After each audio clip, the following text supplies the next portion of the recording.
Let's talk about the ghost that haunts you. You don't have to tell me its name, I already know it. We all do. It's the ghost of every mistake you've ever made. It's the echo of every door that ever slammed shut in your face. It's the cold, heavy weight in the pit of your stomach when you think about that business that went under, that relationship that shattered, that risk you took that blew up in your face and left you covered in the ash of your own ambition. It's the ghost of failure, and for too long, it has been your master. It whispers to you in the dead of night when the world is quiet, replaying your greatest blunders on a sickening high-definition loop. It paralyzes you during the day, injecting a cold, thick venom of fear into your veins every single time you contemplate trying something new, something bold, something worthy of the fire that once burned in your soul. It has meticulously, systematically convinced you that your past is a life sentence, that your failures are not just events that happen to you, they are the very definition of who you are. Society has been its willing accomplice in this deception. From the very first red F on your school paper, you were taught a devastating, crippling lie. You were taught that failure is a verdict, a final judgment, a stop sign on the road of life that screams, "You are not good enough. You are not worthy. Turn back now." You were taught to fear it, to hide it, to be so profoundly ashamed of it that you would rather live a life of quiet desperation than risk the public humiliation of a fall. And so you learn to play small. You learn to live in the shallow end of the pool where the water is safe but the currents of greatness never flow. You learn to build the fortress of your life not around the pursuit of glorious victory but around the obsessive avoidance of failure. And in doing so, you guaranteed a life of quiet, respectable, soul-crushing mediocrity. You chose the slow death of the soul over the temporary pain of a broken bone. Today, right now, in this moment, we perform an exorcism. We take that ghost that has haunted you, that has fed on your potential and grown fat on your fear. We drag it out of the shadows and into the harsh, unforgiving light, and we put it to work. Because I am here to tell you the truth that the powerful have always known. The truth that the entire system of modern compliance is designed to hide from you. Failure is not the opposite of success. Failure is the raw material from which all success is forged. It is the brutal, unforgiving, and absolutely essential ingredient in the alchemy of greatness. It is the tuition you pay for wisdom. It is the fire that forges character. It is the immense pressure that creates diamonds from lumps of coal. Failure is not a stop sign, it is a divine signpost pointing you toward a different, often greater destiny you were too blind or too stubborn to see. You have been sitting on a gold mine of power and you thought it was a graveyard of regret. You have been carrying a quiver full of powerful arrows and you thought they were the scars of your own incompetence. This is not a motivational speech to make you feel better about your mistakes. We are not here to put a bandage on your wounds. We are here to pour salt in them, to cleanse them, and then to forge them into armor. This is a strategic manual. This is a lesson in alchemy. I am going to teach you how to take the lead of your past failures, the heaviest, most toxic substance in your life, and transform it into the pure, shining gold of your future opportunities. This is a process, a discipline, a martial art of the soul. So I ask you, are you ready to stop being haunted by your past and start weaponizing it? Are you ready to turn your deepest wounds into your greatest strength? The training begins now. And the first step is the one most people are too cowardly to ever take in their entire lives. You must be willing to walk back onto the battlefield, find the cold, lifeless corpse of your last defeat, and perform a brutal, unflinching, emotionless autopsy. The powerless person has two reactions to failure, and both are paths to ruin. They either run from it, pretending it never happened, burying it under a mountain of distractions, denial, and blame, or they wallow in it. They build a shrine to their own defeat, wrapping themselves in the warm, comfortable blanket of victimhood, reliving the pain over and over, drowning in a swamp of self-pity and regret. Both paths lead to the exact same place, a prison of paralysis. The warrior, the alchemist, chooses a third path, the path of radical, unflinching honesty. You must go back. You must face the ghost. You must look your failure directly in its cold, dead eyes. But you do not go back to feel the pain again. That is self-indulgence. You go back as a detective, as a scientist, as a battlefield commander studying the last engagement to prepare for the next. Your mission is not to relive the emotion. Your mission is to extract the data. This is the first transformation, the autopsy. And the very first cut of the scalpel is the most important. You must separate the event from the emotion. The story you tell yourself about the failure, I'm a loser, I'm cursed, I'll never succeed, is a lie. It's the emotional poison that infects the wound. You must drain it away to get to the clean, sterile truth of the facts. But even as you analyze the facts, the ghost will try to trick you. It will try to convince you that the report of a failed mission is a report on a failed person. And here you must draw the most important line in the sand. You must perform the great separation. Your outcome is not your identity. Say it again. The business failed, but you are not a failure. The relationship ended, but you are not unlovable. The project collapsed, but you are not incompetent. You are the scientist, the experiment failed. You are the warrior, the battle was lost. But the scientist is not the experiment, and the warrior is not the battle. This separation is non-negotiable. It is the psychological bedrock upon which this entire transformation is built. Without it, the autopsy will just become another session of self-flagellation. Now take out a piece of paper, right now, not later, and write down your biggest, most painful failure, the one that still has its hooks in you, and you are going to dissect it like a specimen in a lab. You will ask the hard questions, and you will answer them with the brutal honesty of a person whose life depends on it, because it does. Question 1, what was the mission? What specifically and with measurable clarity was I trying to achieve? Be precise. Make more money is not a mission. Launch an e-commerce store selling handmade leather goods and generate $10,000 in revenue in the first 6 months is a mission. Get brutally clear on the objective. Question 2, what exactly happened? Write down the sequence of events. No emotion, no drama, just the facts. As if you were writing a police report. I invested X dollars of my savings. I launched the website on Y date. I ran Z Facebook ads targeting a demographic. I got B number of clicks resulting in C number of sales. The cost of goods was D. The business ran out of operating capital on E date. This is not a story of your tragic downfall. This is a lab report. Question 3, and this is where the warrior is separated from the child. What was my role in this? What specific actions did I take, and what actions did I fail to take? This is the law of extreme ownership. The powerless blame the economy, the market, their partners, their bad luck. The powerful know that blame is a complete surrender of control. You must find your contribution to the failure because that is where your power to change lies. Were you arrogant? Did you fail to do enough research? Were you inconsistent? Did you ignore the warning signs because of your own ego? Were you too slow to adapt? You must be merciless with yourself here, not to beat yourself up, but to find the leverage point for your own growth. You cannot change the market, you can change yourself. Question 4, what were the external factors I could not control? Acknowledge them, but do not use them as an excuse. Was there a market shift, a new competitor, a global pandemic? List them. Understanding the terrain is critical for planning the next campaign, but don't you dare hide behind them. Question 5, what was the single weakest link in the chain? In any failure, there is usually one critical point of breakdown, a fatal flaw. Was it the marketing message, the product itself, the financial management, your own mindset? You must identify the epicenter of the earthquake. This is where the greatest lesson is hiding. This process is not about shame, it is about clarity.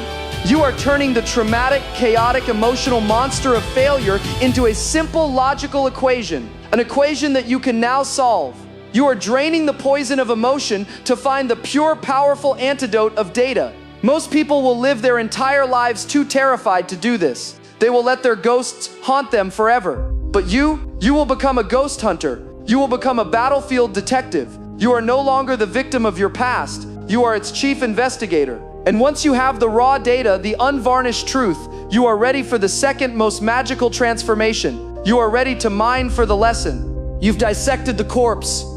You have the cold, hard facts spread out on the table before you. The powerless person would stop here, look at the mess, declare the patient dead, and walk away defeated. But you are not powerless. You are an alchemist. You understand that buried within the wreckage of every failure is a jewel of immense value, a lesson, and your job is to find it, extract it, and polish it until it shines with the light of wisdom. This is the second transformation, the extraction. You must reframe failure not as a loss, but as a payment. You did not lose your time, your money, your reputation, or your pride. You paid tuition in the most effective, most unforgiving university in the world, the University of Reality. And now it is time to collect your degree. It is time to claim the lesson you paid for with your own blood, your own sweat, and your own tears. Look at the data from your autopsy and ask yourself the most powerful question in the universe. What did this teach me? This is not a passive question. It is an active hunt. You are mining for gold.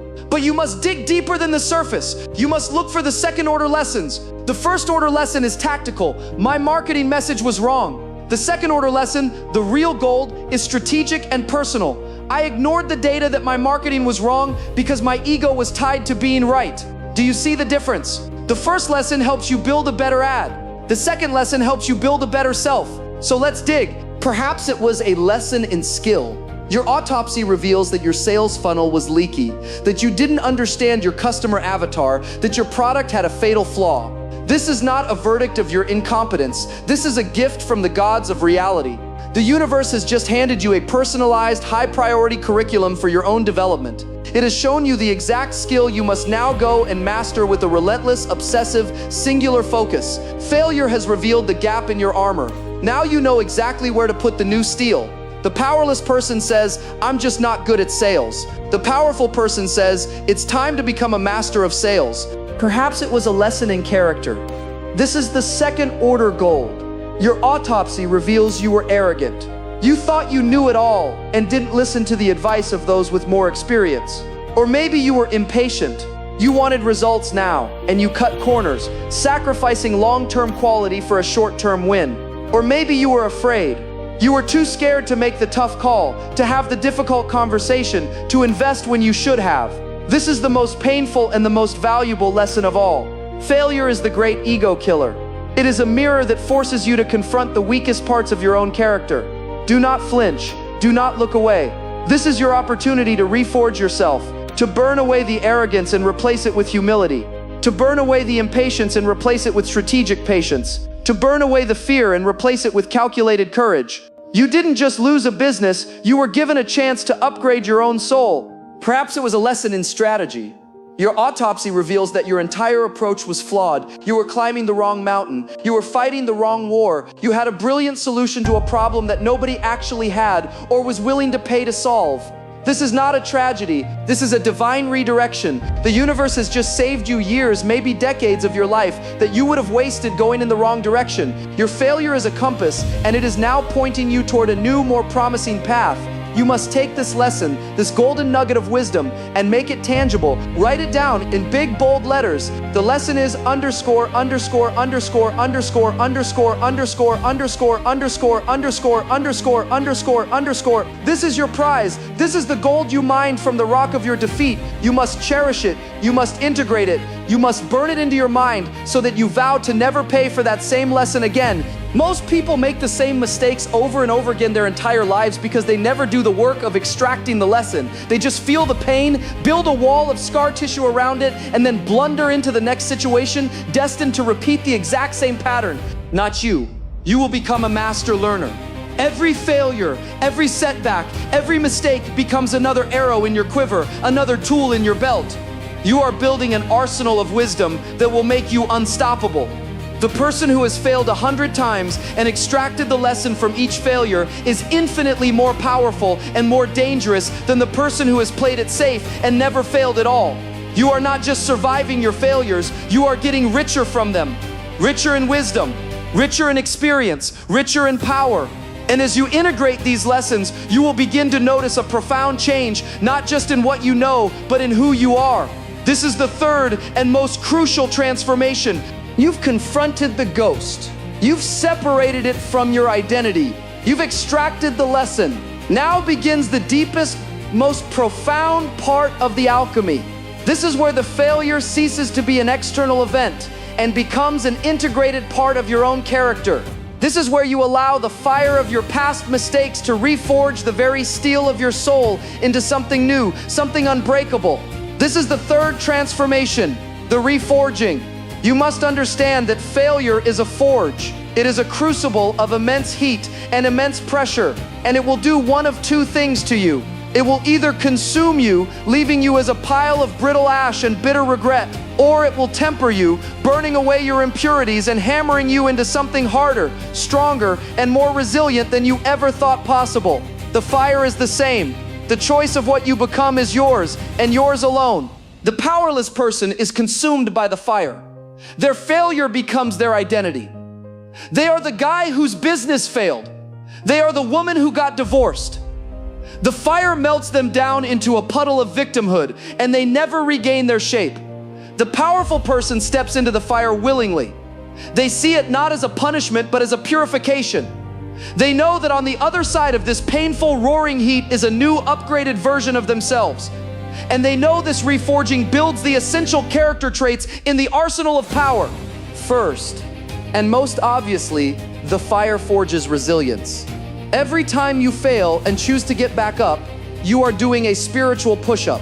You are building the muscle of your will. The first time you fail, it feels like a mortal wound. The 10th time, it stings like a slap.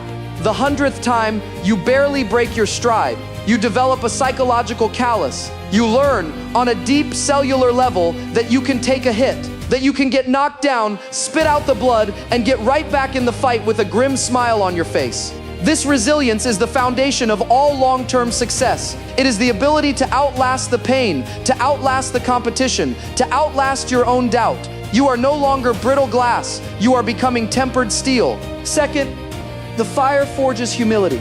Failure is the great ego killer. Your ego is the arrogant, know-it-all voice in your head that is the source of your greatest blind spots. It is the ego that tells you you don't need to prepare, that you can cut corners, that you are smarter than everyone else. And failure is the universe's way of slapping you across the face and saying with brutal clarity, you are not. It is a humbling, painful, and absolutely necessary experience. True humility is not weakness. It is the absence of ego. It is the openness to learn. It is the wisdom to know that you do not have all the answers. The person who has been humbled by failure is a far more dangerous and effective leader than the arrogant fool who has never been tested. Failure burns away your arrogance, and what is left is the clean, powerful steel of true confidence. Third, the fire forges empathy. When you have only ever known success, it is easy to become judgmental, arrogant, and disconnected from the struggles of others. You look at people who are failing and you think they must not be working hard enough. But when you have been in the dirt yourself, when you have felt the sting of defeat, when you have known the shame of a public failure, you develop a profound, unshakable understanding of the human condition. You develop empathy, and empathy is a superpower. It allows you to connect with people on a deeper level. It allows you to lead with compassion and strength. It allows you to build teams that are bound by loyalty and trust, not just by paychecks. Your failure makes you more human, and in doing so, it makes you a more powerful leader. Fourth, the fire forges creativity. When your first plan, your perfect, beautiful plan A, explodes in your face, you are forced to do something the perpetually successful person never has to. You are forced to get creative. Failure is the mother of all invention. It slams a door in your face and forces you to find a window, a crack in the wall, or to dig a tunnel with your bare hands. It forces you out of your rigid, linear thinking and into a state of fluid, adaptive, desperate problem solving. Some of the greatest innovations in human history were born from the ashes of a spectacular failure. Your failure is a gift that shatters your old patterns of thought and forces you to evolve into a more agile, more resourceful warrior. And finally, the fire forges clarity.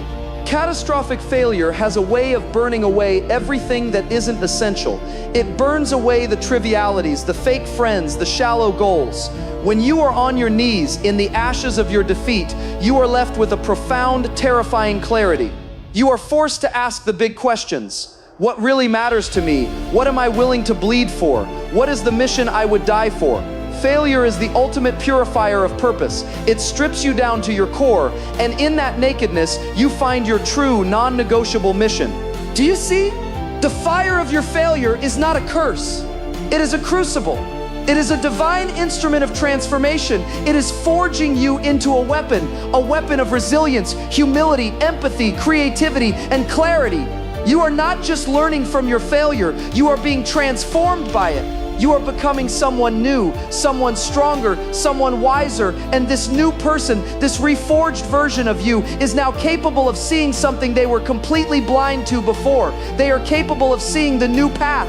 With the lesson learned and your character newly forged in fire, you can now see the world with new eyes. You are standing in the rubble of your old plan, but you are no longer the same person who created it. You are stronger, you are wiser, and from this elevated vantage point, you can now perform the fourth great transformation. You can see the failure not as a tragic ending, but as a strategic and often divine redirection. This is the fourth transformation, the pivot.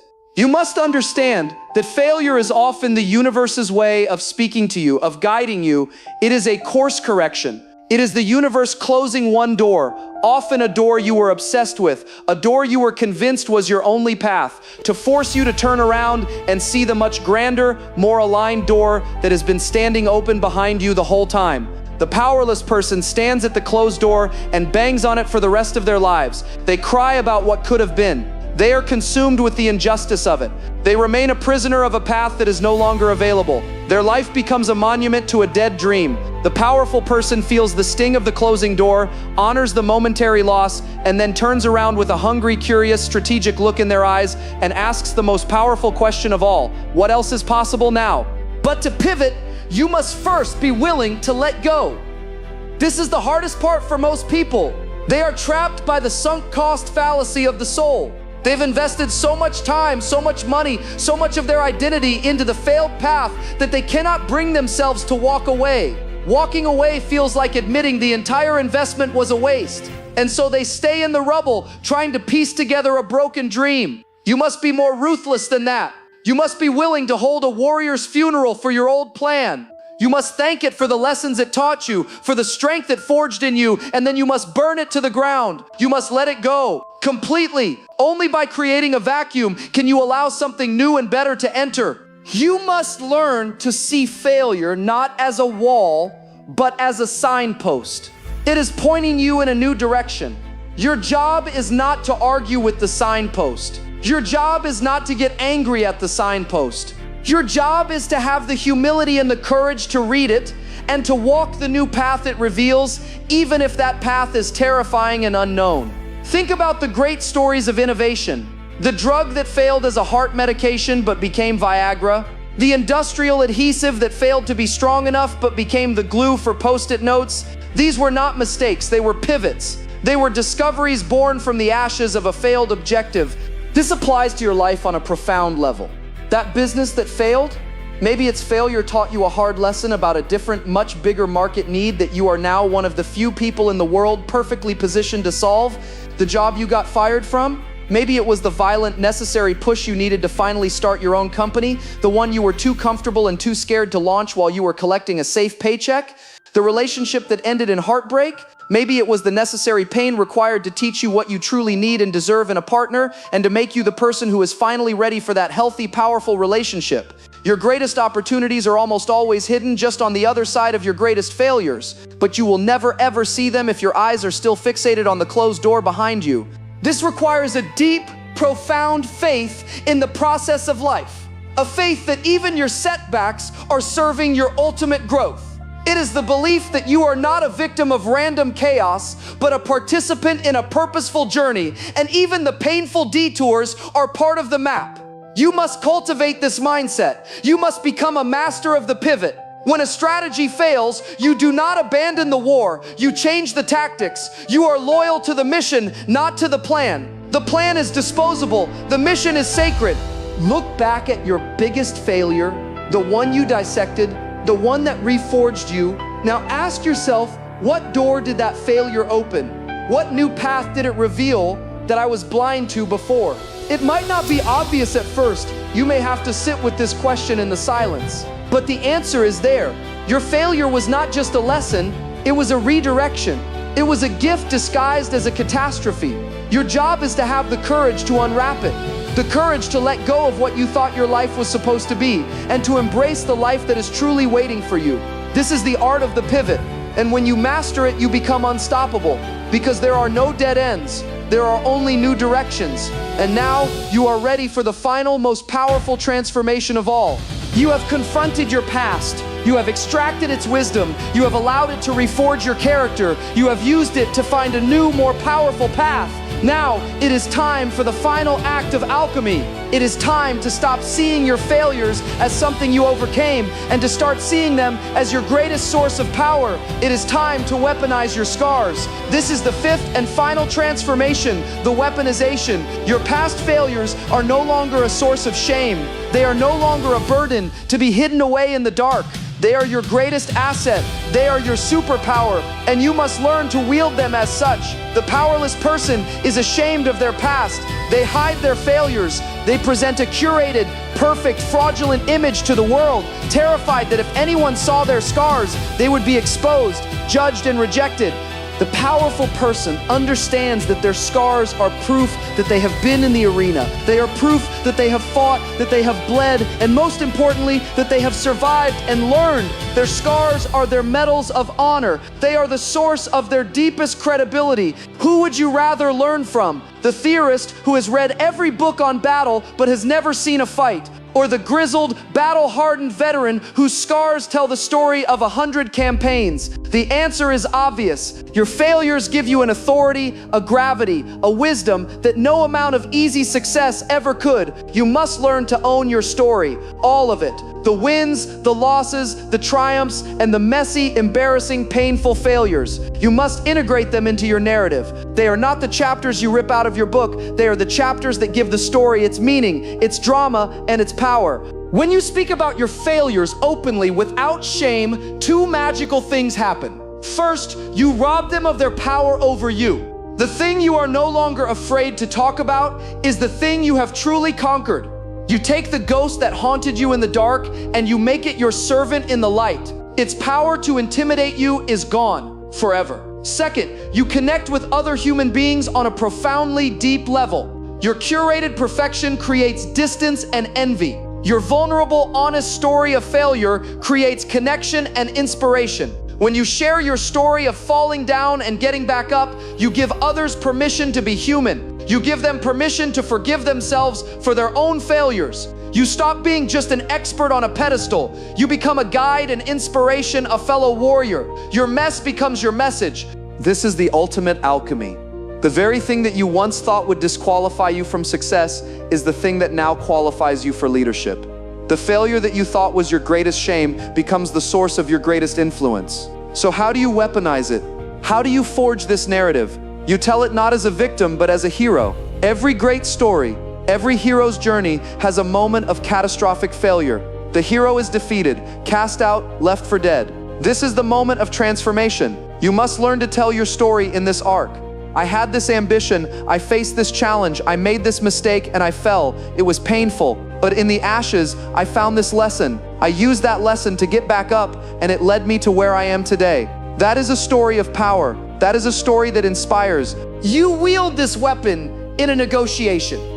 When you are asked about your experience, you don't just talk about your wins. You tell a short, powerful story about a failure and the crucial lesson you learned from it. This shows humility, resilience, and wisdom far more than a simple list of successes ever could. You wield this weapon in a leadership role. You don't pretend to be infallible. You share your mistakes with your team. I tried this once and it blew up in my face. Here's what I learned. Let's not make that same mistake. You create a culture where failure is not hidden, but is openly discussed as a tool for growth. Your vulnerability gives them the psychological safety to take their own risks and be honest about their own mistakes. You wield this weapon in your personal brand, in your content, in your art. You don't just show the highlight reel. You show the struggle, you show the process, you show the failures. You become a beacon of authenticity in a world of fantasy. And people will be drawn to that realness like moths to a flame. You must understand, your past failures are a unique data set that you and only you possess. They have given you a perspective, a wisdom, a sixth sense that cannot be taught in a classroom. It is your competitive advantage. It is what separates you from the polished, untested, and fragile masses. So I command you, stop hiding your scars. Stop being ashamed of your defeats. They are the proof of your strength. They are the source of your power. Your failures did not break you. Your failures built you. They built the person you are today, a resilient, humble, empathetic, creative, and wise warrior. Now it is time to act like one. It is time to take all that you have learned, all that you have become, and wield it without apology. And this entire process, from the autopsy to the weaponization, cannot be a one-time event. It must become a habit. It must become your new way of life. You are not just a person who has overcome failure. You must become the alchemist. You must build an identity as someone who is anti-fragile. The world is volatile. Shocks will come. Failures will happen. The fragile person breaks. The resilient person endures. But the anti-fragile person, they get stronger from the shock. The chaos feeds them. The failure accelerates their growth. This is your new identity. You don't just survive failure, you thrive on it. You seek it out in controlled, calculated ways because you know it is the fastest path to growth. You have transformed your greatest fear into your greatest fuel. And so we arrive at the end of the process. The great work of alchemy is complete. We have walked the 5 sacred stages of transformation.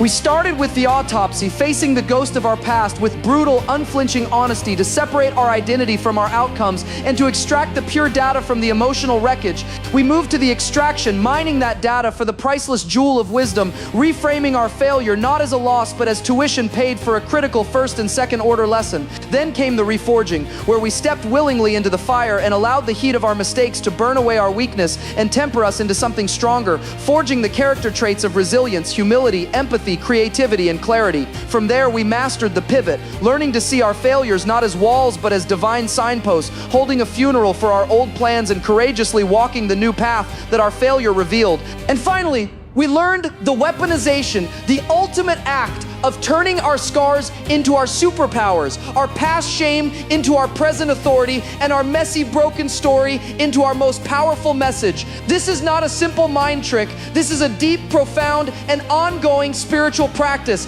It is a new way of living. It is a new, powerful relationship with one of the most fundamental forces of life. The choice is now yours, clearer and starker than it has ever been. You can continue to live the life of the powerless. You can continue to fear failure, to hide from it, to let it define you. You can remain a ghost, haunted by the past, too terrified to take a meaningful risk on the future. The path is easy, it is crowded, and it leads to a quiet, comfortable hell of lifelong regret. Or you can make a different choice. You can choose to become an alchemist.